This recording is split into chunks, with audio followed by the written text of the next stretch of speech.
Let's take care of it. But I need to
Oh, you did show up. Certainly, I'll see you.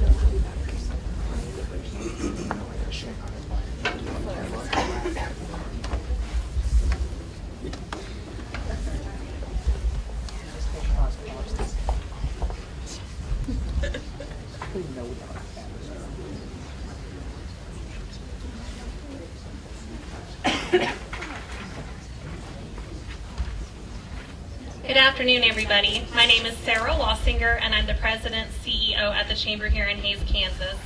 Thank you so much for joining us today as we kick off yet another exciting Fort Hays State University project with today's groundbreaking ceremony. It is my pleasure to introduce Jason Willoughby, the President and CEO of Fort Hays State University Foundation.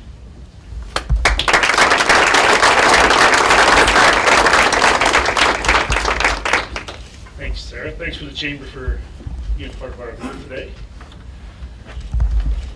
Great crowd. Thank you all for coming.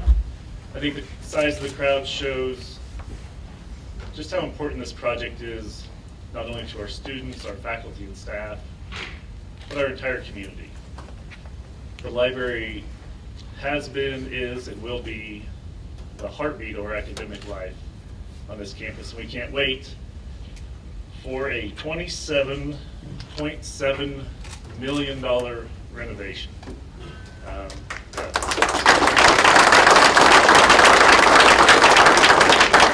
Thank you, President Mason, for your leadership to make this project happen.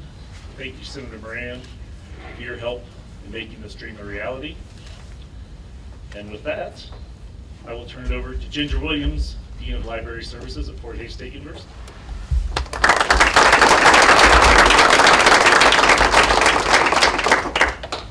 Thank you, Jason. Good afternoon. My name is Ginger Williams, and I'm the Dean of Library Services here at Forsyth Library. I think the next time I get to speak to a Fort Hays crowd this size, it will be in the renovated facility, and we'll be roughly in our large presentation room, which will hold nearly 120 people, so I think we can tuck in there pretty well with this group. It's wonderful to see so many of you here today, so many library friends. I appreciate, we have a few guests who have made the trip to join us. We have Dr. Brent Mai, who's Dean of Libraries from the Wichita State University Libraries, and Dr. Laurel Luttrell, who's Interim Associate Dean for Research, Education, and Engagement at K-State's Hale Library. So thanks to them for coming out.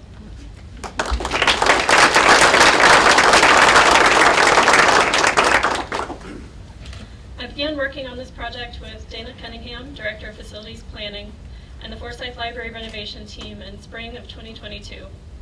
I'm grateful to the Forsyth Library faculty and staff, and to Dana and the facilities planning team. We've all worked diligently to prepare together for this long-awaited transformation of Forsyth Library. Over the past few months, we have relocated staff offices, and we've begun removing technology, furniture, and collections from the building. In May, after we celebrate our spring 2024 graduates, we will close the building and begin phased construction for the next 2 years or so. Don't worry, parts of it reopen in the fall. It'll be an exciting and challenging time, though, definitely, and we hope you'll join us for a ribbon-cutting ceremony in May of 2026, thereabouts. We're happy to be working with PGAV Architects out of Kansas City and PwC from here in Hays, Kansas as our general contractor. Since the building opened in 1967, libraries and the way students use them have changed dramatically. This renovation will completely transform the building into a library buzzing with collaboration, a haven for focused study, a vibrant hub for innovation. This is more than just a construction project, it's an investment in the future of learning at Fort Hays State University. We listen to students' needs and are adding many more group and individual study rooms. We're bringing books back to every floor, more natural light, better Wi-Fi, and a cafe. They keep asking specifically about the cafe. In addition to the library's resources and staff, we're delighted to include the Honors College, the Institute for New Media Studies, the Makerspace, and the Writing Center as partners in this project. We're also prioritizing taking care of our archives as we realize the vital role they play in preserving our university history. We invite you to stay involved throughout the renovation process by following along on a renovation blog for photos and updates. The address for that is fhsu.edu/library/renovation. Pretty easy to remember, but we also have cards on our information tables around. You're also welcome to join us for some tours after the ceremonies today. Of course, we may not be having this ceremony if it weren't for Senator Jerry Moran. Through the National Institute for Standards and Technology, Senator Moran was instrumental in securing $19 million of federal grant funding. I'd like to invite Senator Moran to the podium to say a few words.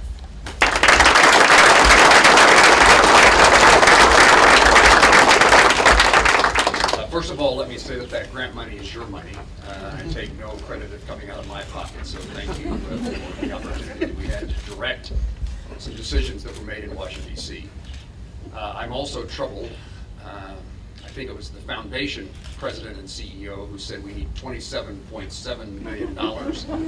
And so far, that grant funding is $21 million. I'm sure you've got the rest of it raised, so I'm pleased to be here. Close, good. And thank you to all the people in this audience and in this community and across Western Kansas and across our state who understand the value of the library, the resources that it provides to us as citizens, to us as students, and for the support that this community and the people across our state have so faithfully given to Fort Hays State University, including this project. I consider this my hometown, although I have at least one other, and I know that the future of this part of Kansas, and in many ways the future of our entire state, is determined by its educational institutions. And for us, what happens at Fort Hays State University is really a determining factor of whether or not we have a future, whether this part of Kansas is around for a while longer. And it's one of my goals to try to do everything I can to make sure that all of our hometowns, wherever we come from, have a future. And that means making certain that we have a highly educated and trained citizenry and workforce, and libraries have a significant role to play. I asked Jason what he wanted me to say, and he told me that I should speak from the heart and tell a story that I told when we were here announcing the dollars. I don't like doing that because it makes me sound nerdy, and I wouldn't want anybody to think that I am that. And I've covered that up as best I know how for as long as I've been able to. But as a kid in Plainville, I had the opportunity. My parents, on the occasions that we came to Hayes, they allowed their son 2 places to visit without too much supervision. One was Sternberg Museum, and when Dr. Hammond and I were together at the 25th anniversary of Sternberg, I reminded myself that as a kid I came over to Sternberg and I was fascinated by the lights, the fluorescent lights over the rocks and minerals. And I decided at that point in time I wanted to be a geologist. I'm sorry I didn't fulfill my life's dream, but it fascinated me. And I, as a 4th grader, wrote a book, what I would call a book, of 100+ pages on geology, and gave it to my 4th grade teacher. Now, none of you think that's nerdy, do you? But the other place was to be dropped off at Forsyth Library. It came into existence when I was a bit older than the rocks in Sternberg Museum in the late 60s, and this place was a place that I found very comfortable and spent lots of time looking at books. I'm a fan of libraries. We helped build our new library in Plainville. I served on the library board in Hayes for 10 years. It's the only job I've ever said that when you remove me from office or I remove myself, I'm willing to be on a library board again. Although it seems it's much more complicated. When I was on the library board here in Hayes, the most challenging issue we faced was whether or not Madonna's sex book should be on the shelf. And Homer Schwartz and I, the 2 conservatives, we voted no, and the rest of the people, most of them university faculty, voted yes, they should be on the shelves. And I wish those were the circumstances that we face today when we face challenges or controversial issues. And we weren't mad at each other, and we picked up the pieces and went back to trying to make sure, in fact, built a new library. So I'm honored to be here. We look forward to this development, the completion of the library. I used this library as a student, particularly when I was a resident of Wiest Hall, and this was on my pathway to class and on my way back home.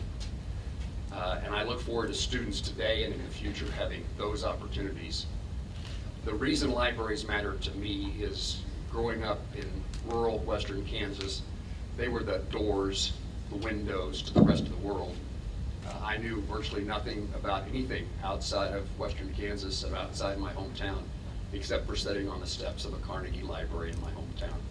And I appreciate what opportunities that libraries provide today. We want this to be one of the best, the best. We want it to have all the services that are necessary to connect people here with the rest of the world and open doors and windows.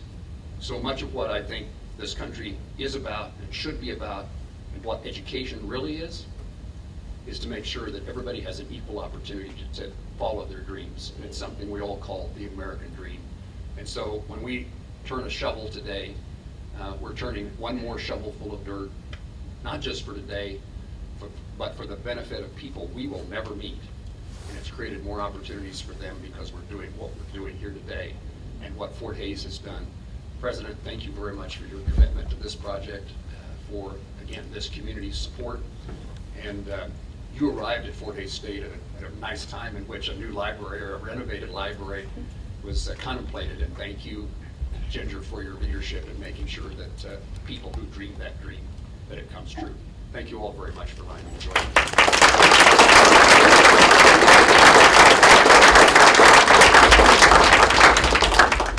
The Senator brought up an important topic about funding that I'll address later, hopefully with each and every one of you. So I don't forget, there are handouts. Ginger mentioned cards that have a QR code so you can go to the blog and track the renovation. We also have 8.5 by 11 brochures that talk about naming spaces in this library. We're well on our way to funding this project. There still is about a $3 million gap, and we're counting on this community, as it always has, to step up and help out. And we're not looking for $3 million from any one person.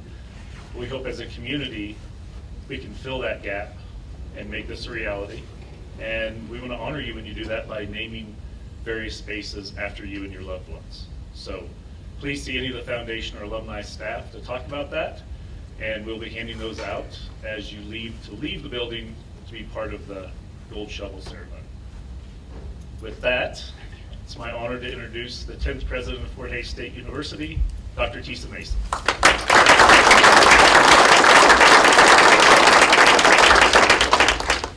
Thank you, everyone, for being here. I remember the last time we were here making the announcements. It's the first time I discovered a kite. So we'll just leave it at that. Senator Moran, thank you so much from the bottom of my heart and on behalf of this community for the many ways that you have honored and supported us and lifted us up. It's very, very important. And we're so grateful that you continue to advocate for Fort Hays State and especially for Western and rural communities in the great state of Kansas. I remember when I got the call and we had been talking, and I think it was at the regional tournament that we hosted at Fort Hays State, and you called, and we were phone tagging back and forth, and I couldn't hardly even hear in the Coliseum. And you started with one grant, and I can remember just standing there just going, library. And finally you get to the library, and it was such an exciting moment in my career to understand what that would mean for this community and for this library. I also, based on Jason's last remarks, want to thank all of you who've already stepped up to help forward finance the rest of the library project and have a name space. Excited for our students and our faculty and our community, just about having a more conducive and modern learning environment here for our students. Lots of opportunities that Ginger had mentioned as well. And I love the fact that we're going to embrace our spirit of innovation and play with our Institute of New Media Studies and our makerspace located here. And I understand we're going to let the light in, and that's very, very exciting as well. You know, one of the things that I'm most proud of for Fort Hays State University is how we continue to dream big. And when you dream big, big dreams actually can come true. We have been fueled very successfully and gratefully by our philanthropists and our legislators. So just a quick reminder, we are in the middle of putting HVAC in our library for the first time in 25 years. Very exciting. We have an athletic complex going up. We have a Stroop Hall renovation coming forward with a 2-story addition.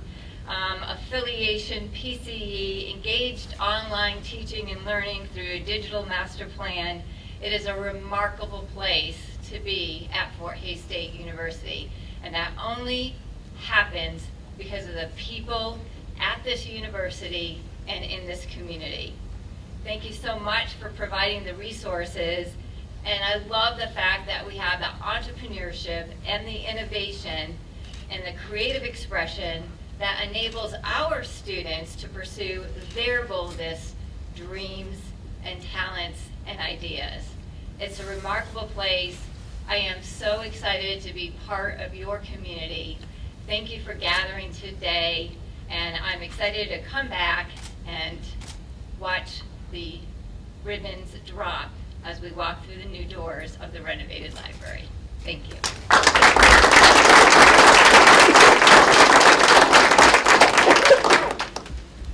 So I can't stress enough how important it is that you guys stick around when this is over for a tour or come back on another date when we have scheduled tours so you can hear from Ginger, you can hear from Cindy Landis, just how amazing the changes are going to be. One piece I would share with you is this beautiful mural behind us was painted by Buck Arnold, a Fort Hays alum, when he was an undergrad. And I want to say the year, but I don't want to date Buck without his permission, but and I was probably in diapers. I think that's pretty accurate. But so you can understand how big the renovation will be, between these two pillars, Ginger, am I correct? One big window? Close? Windows this size. Windows this size, column to column, which is 23 feet. So, one of the main complaints we've heard for a long time about this library is that no sunlight gets in. So imagine 23 feet, pillar to pillar, on 3 sides of this building, on 2 floors, light coming in, huge spaces punched in the holes so that sunlight can go from this floor to the lower level. So many amazing changes. You have to come back and see it. So you don't have to wait 2 years. We're giving tours. We think you'll be astounded by what's about to happen. And with that, I want to thank the Senator, I want to thank President Mason, and I will turn it back over to Sarah for the gold shovels. At this time, we would like to invite everybody to join us outside where we'll do a ceremonial groundbreaking. And following that, if you would please join us back inside for some refreshments and tours.